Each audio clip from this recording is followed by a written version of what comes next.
Hello mga kagandang buhay. Nung nakaraan po na vlogs ko ang ating mga bakang Batangas. At sinabi ko po doon na lahat po sila ay dadalhin ko sa Negros. At marami po ang nag-reach out sa atin at marami pong interesado dito po sa ating mga bakang Batangas. So ang lahi po nila ay Indo-Brahman, mga kagandang buhay. Tutukan po natin silang muli. At silayan po natin silang muli bago po natin i-transport sa Negros, mga kagandang buhay.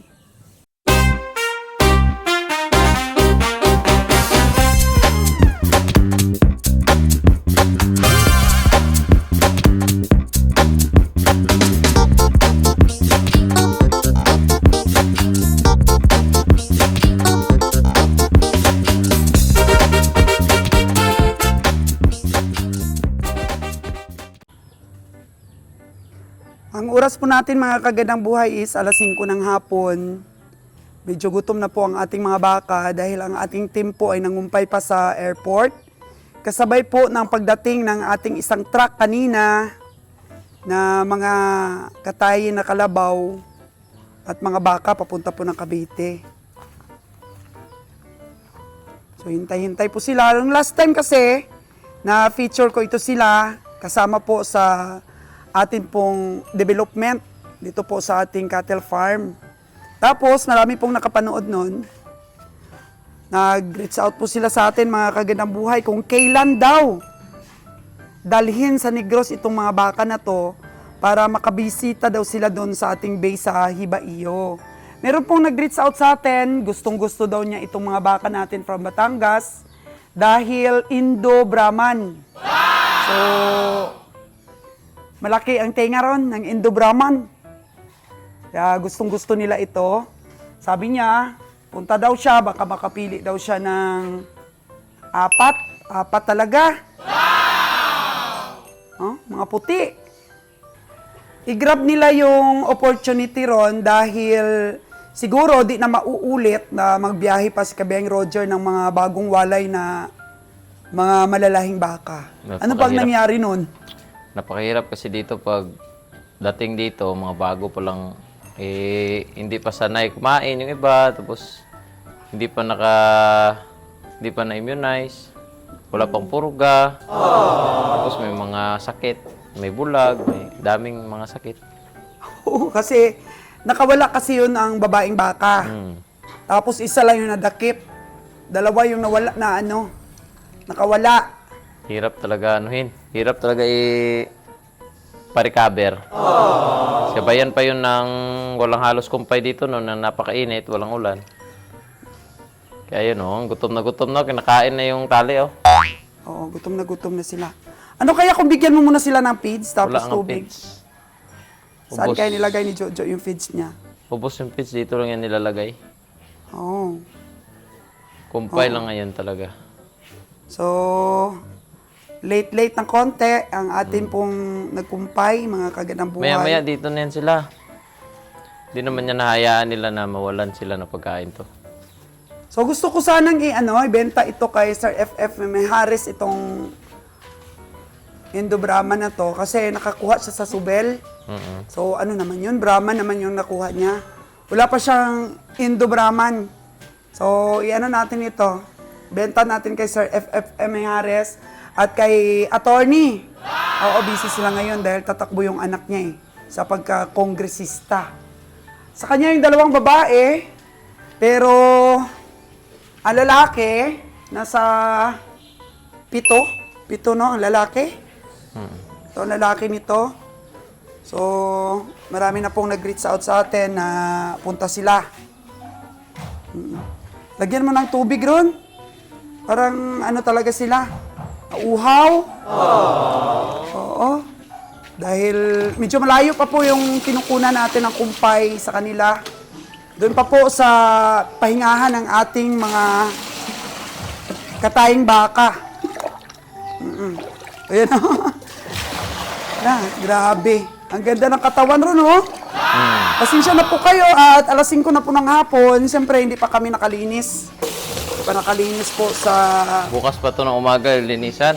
kulungan nila. So bukas pa po ng umaga, Linisan. Mamaya po mga kagandang buhay is bigyan ito ng feeds ni Jojo. Pagkatapos po nilang kumain ng kumpay. Doon pa sa kabila ron, oh. Oo. Minangat-ngat-ngat-ngat nila yung kanilang tali. Siguro pag gutom sila, angat-ngat nila. Oh, buti kinuha mo, tinanggal mo. Ang ganda nito ron, oh. Ito po yung nagustuhan kong big bones nung kinuha namin sa Batangas, yung babae. Yung dalawang babae po, napakaganda. So, isa lang po ang brown sa kanila. Ano, ang ganda rin po ng katawan ng brown. Si double ear po ang tawag namin sa kanya. Ibang-iba po talaga ang itsura, mga kagandang buhay ng Indo-Brahman.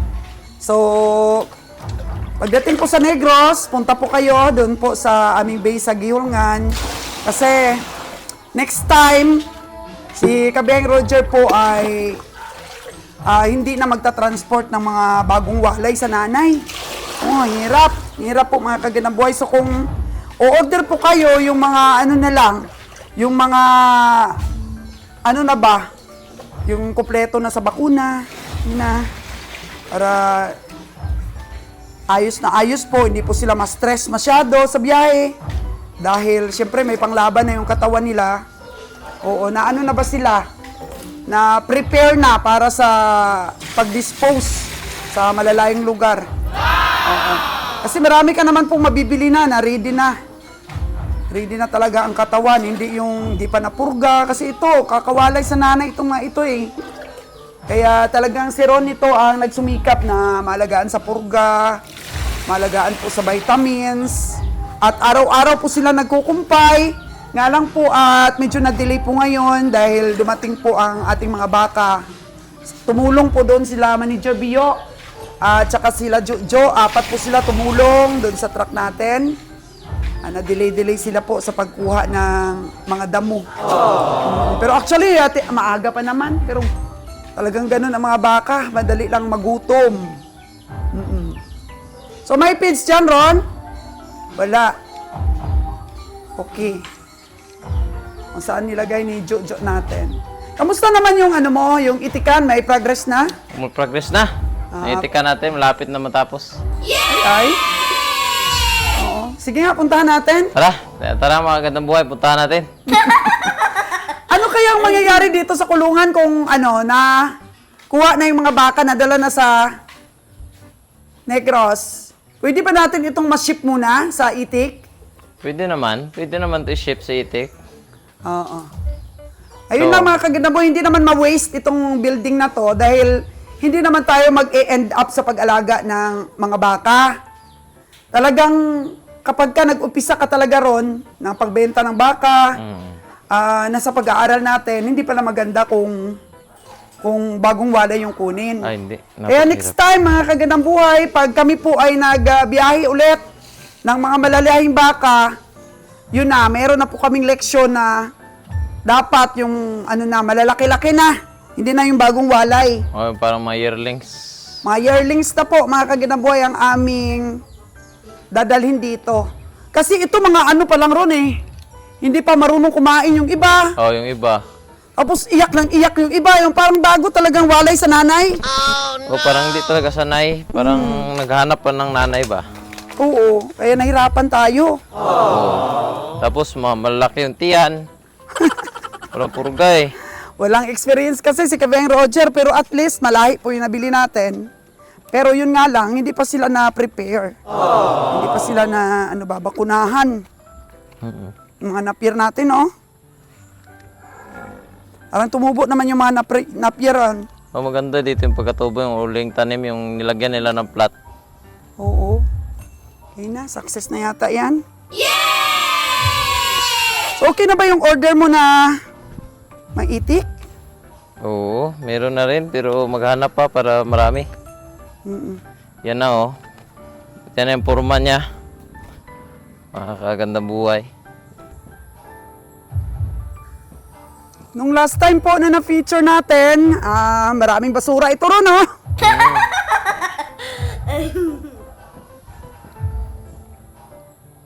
Ito na siya. Ano ito dito? Dito sila, aakyat dito yung mga itik para may presko naman yung pakiramdam nila pag dito sila sa loob. Tapos lagyan ko dyan ng screen din, parang ganyan oh. Oo. At dyan sa labas yung tubigan. Saan labas? Dito, lagyan to dito na parang ganyan, hangingan. Lagay dito yung inuman sa likod. Okay. Ano pala yun? Mm. So, saan mo nakuha ang ano yon? Dyan sa mga nag-aalaga rin iba. Style. Yan. So, ito pala yung screen na binili mo kanina. Mm-mm. Mm-mm. So, ganyan din ba ang ilagay mo dito sa taas? Hindi. Ito, Iba? parang kulambo. Parang kulambo. Oo, ayan, parang kulambo pala po ang ilagay ni Ron. Starting dito naman, papunta sa taas, kulambo naman. Tapos, papasukatan ko pa to ng lalagyan ko to ng trapal. Para kung umulan, Baba lang. baba lang yung trapal. Okay, ang ganda pala nito. So, ganito lang pala talaga kataas. Oo. Tapos kulambo na yun sa taas niya. Oo. Yan po mga kagandang buhay, oh. So, mga ilan kayang kasya dito, Ron? Hindi sila magdikdikan. Napakalapad nito. Ito, ipalinis mo pa para dito sila tatakbo-takbo. Oo, linis pa to. Bali, dito sagad, dito sa poste na yon, hanggang dyan, lalagyan ko ng net. Dyan. Kuha kami ng mga magagandang sanga dyan. Ng Jimelina. Jimelina, yan yun, ng Madrid, Madrid Cacao. Cacao. Doon, yung mga santol doon, o kundi yung mga Jimelina rin. Lagyan natin ng CCTV ito dahil meron tayong kinuha sa store natin sa bayan na CCTV na sa 24, ano yun? Mm. Cameras. Okay ba? Lagyan natin ng camera. Kasi wala pang masyadong kural. Yun, ginawa natin kural yung... Basta papalinis ko to lahat. Dito. Lagyan ko to ng bakod. Dyan. Mm. Tapos, itong mga parang burol-burol, okay lang yan. Hanggang doon makakapunta yung ating mga Oo, bibi. pero itong mga kalat dito, lahat pakuha. Pakuha natin. Hanggang doon sa mga Jimelina na yan, kasi kapag mainitan yung mga itik, Oo. sigurado pupunta sila dyan. O kundi papasok sila dito. Pag umaga, bukas lang itong ano nila. Paano buksan? Doon talaga, yun. Doon talaga sa entrance. Doon talaga sila papasok. Pero pwede rin dito. Pwede ko rin dito. Nagde-decide Saan pa. ba gagamitin yan, oh? Dito, wala na kasi to ng expired. Ito, lagyan doon ng pag ganun. Para i-welding pag ganito. So yung in-order mo, Itik Pinas. Itik Pinas. Ano ba yung una mong inalagaan na parang natagalan ako bago umitlog? Itik Pateros yun, hindi naman, parang same lang naman rin. Sila nung umitlog. Pero bakit yung itlog, ano mo dyan, yung Itik Pinas mo, ilang buwan pa lang, umitlog na? Oo, 4 months. At saka medyo malaki-laki yung Itik Pinas. Ano rin? Oo, parang gano'n, parang medyo maganda talaga yung ano niya, development. Hmm. Tapos, So, mas malakas kumain at matikas. so recommended mo Itik Pinas talaga. Recommended talaga Itik Pinas kasi mas madami kasi yung umitlog. Based sa study, mas marami talaga umitlog Itik Pinas. At mas mahaba yung oras sa pangingitlog. Mas lakas lang talaga umitlog, sabi ng mga eksperto. Ito pala, ano dyan ilagay mo? Saan? Ito. Yan, rampahan nga nila. So ano ilagay mo dyan? Screen. Screen. Screen talaga. Oo, dito sila yan. Siyempre, gusto rin nila yan na parang nasa high silang lugar. Lalo na kapag mainit. Kasi mahanginan sila. Ito, akyat sila yan dito. At sila. Tapos dito sila tatambay. Diyan. Oo. At iinom ng tubig. Mas maganda kapag dyan kasing tubig, hindi dito mababasa. Okay. Dyan lang. Oo. Tama yan. So medyo malaki pala, no? Laki. 12 by 6 ba naman? Oo. Laki So pala. nakatipid na tayo sa bahay at napakinabangan natin yung dating puguan mo. Mm. Kasi basura lang naman dito ang nakalagay eh. Napakaganda to, alagaan ng itik talaga. Oo. Tapos yung ano mo na yon, pansamantala, habang wala pa tayong mga baka, pwedeng dagdagan natin. Ship muna natin, lagyan natin ng ganyan din, oh. Di ba nakita mo may inuman din ng tubig yung mga Oo, meron na. baka doon. Lagyan lang natin ng ganyan. Meron na akong plano doon. Dali lang naman i-convert yun. So dahil mga kagandang buhay, grabe po yung demand ng itlog ng itik dito sa amin. Kaya naisipan po namin na maglagay kami dito. Kasi kung doon sa itikan ni Ron, yung una niyang itikan doon, makakalangoy-langoy pero gagawa pa tayo ng building, Ro. Okay naman to. Oo. Gagawan ko rin naman ng mga pond. Oo. Mga ponds, mga maliit, mga kalat-kalat na pond. So, lapit na nila matapos yung dito, son. Bukas Ito pala yung screen. So itong itim, yun ang ipalibot mo. Itong itim, 10 feet ito. Taas-taas to. 10 feet, Yan mataas. yung ipapalibot ko dito sa... Para hindi makaano ba, alpas. Oo, doon, dito. Dito talaga. Dito lang, hanggang dito lang talaga. Dito lang. Sa labas. Hindi ko na to i-include. Oo, sige ah. Dito lang. Hindi na rin yan tatamaan yung septic tank na dati. Papunta doon. Doon. Tapos, include ko itong mga saging na to. Include ko yan hanggang dito. Okay. Paano na lang yung napier, no? Oh, sige lang. Konti lang naman yung natamaan. Okay. Pero pinag-iisipan ko pa kung dito yung entrance. O doon. Kasi kung dito, yung entrance nila, hanggang dito talaga yung... Hanggang dito talaga yung Oh, sige lang. Hanggang dyan ah. lalagyan ng net. Oo. Ilipat natin yung... Tapos, maglalagay pa tayo doon ng panibagong daanan natin.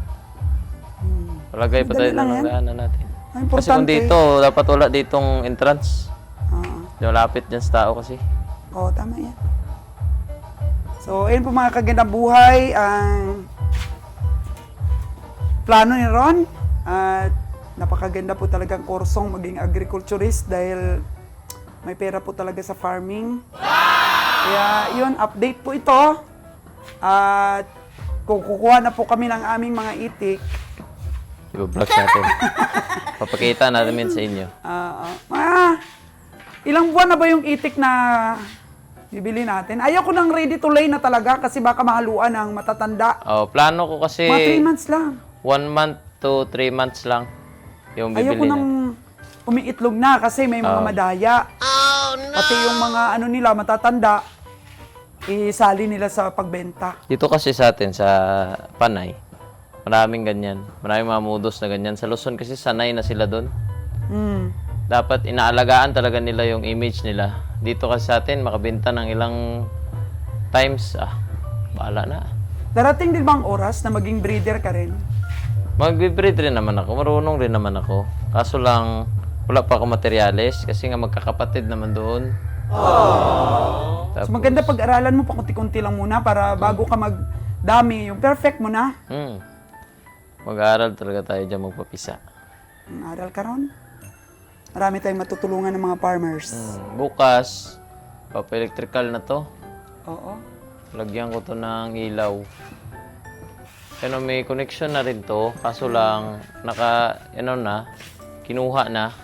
Yeah. Pinutol na to. Kasi wala namang gamit nga.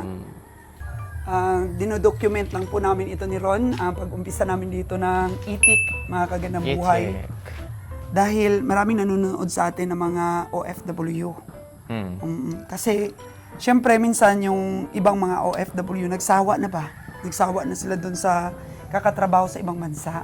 So, nanonood-nood sila ng mga agribusiness, nanonood-nood sila parte sa farming, at makita nila ito rong ating mga ventures, bagong ventures. Actually, hindi naman bago dagdag lang. Dagdag lang. Matagal na rin ako nag-itik. Oo. Tapos sa good thing mga kagandang buhay kasi na-perfect na rin ni Ron yung proseso ng paggawa ng itlog alat. Tapos nakita natin yung market talaga. Ang lapad, no? Ang lapad ng market. At yun nga, sumubok din si Ron na gumawa ng itlog alat na manok. So, kumusta naman yung itlog alat mo na manok?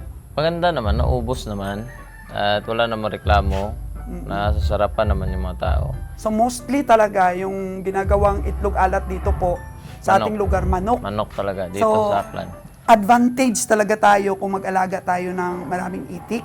Iba talaga kasi. Iba, no? Iba talaga. Kahit yung medyo mantika-mantika niya, yung texture niya, iba. O, Yung tsaka, malaki talaga yung yolk ng, ng Iba. itik. Laki. Tapos, masarap. namamantika talaga. Daming mantika. Kaya- Yung manok ay, hindi. Yan mga kagandang buhay nga, kahit manok na na itlog alat ni Ron, ay binibili. At saka mabili. Much more pa po kung advantage po kami, puro itik yung gagawin natin. Actually, may mga nabalitaan ka rin na gumagawa ng mga itlog alat na bibi rin, pero limited ang stock na. Oo, marami talagang gumagawa dito. May sa Ibahay, may sa Makatu. Pero may gusto rin bumili ng fresh eggs mo para gawin nilang balot. meron. Dito sa Ibahay meron. Gusto nilang bilhin na fresh. Tapos daw, sila na lang gagawa ng balot.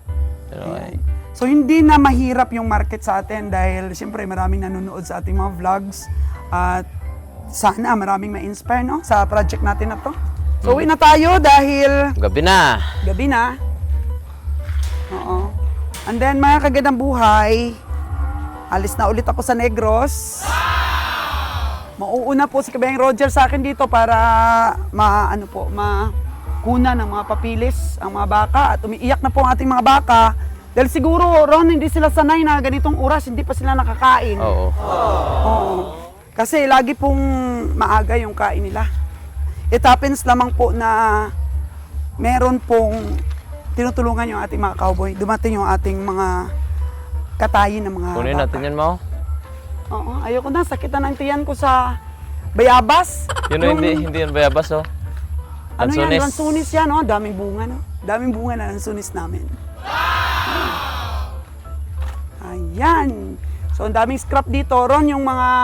Ito, pwede yung gawing yung pula na yan, pwedeng gawing gate. Oh, gate doon. Ural. Di gate doon, oh. Yung meron pa doon kailangan gawa ng... So, Ayan, oh, kukunin ko yan. ma-recycled po natin. Yung pintuan na yan, kunin yan. Gawin yung pintuan doon. Ma-recycle po natin mga kagadabuhay yung mga dito. Mga bakal-bakal sa ating Ito, farm. dami rin. At yung mga tray pala, pinabayaan lang nila, oh. Ang dami pa nitong magagandang mga tray. Nakuha yan bukas. Sana hindi pa ito ulanin. Anong pinagagawa ni manager dito? Hindi ko alam.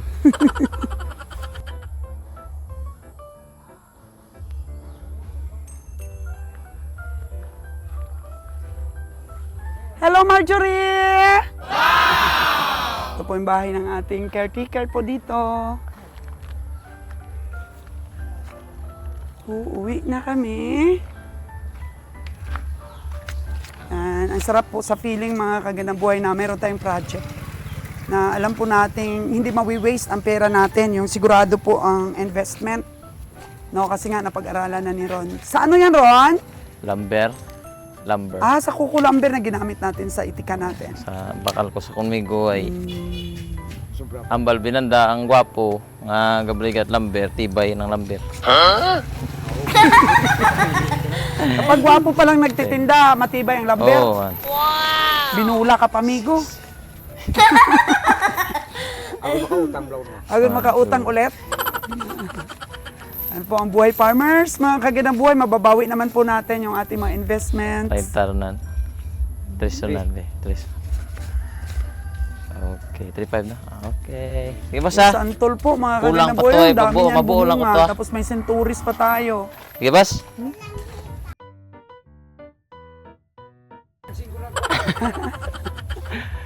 Bye, bye, bye! Maulero kami o may dito mo timing niya eh. Natural! Pag may utang, maniningil! Sige, boss, daan lang. Oh. Ingat, amigo! Sige, boss.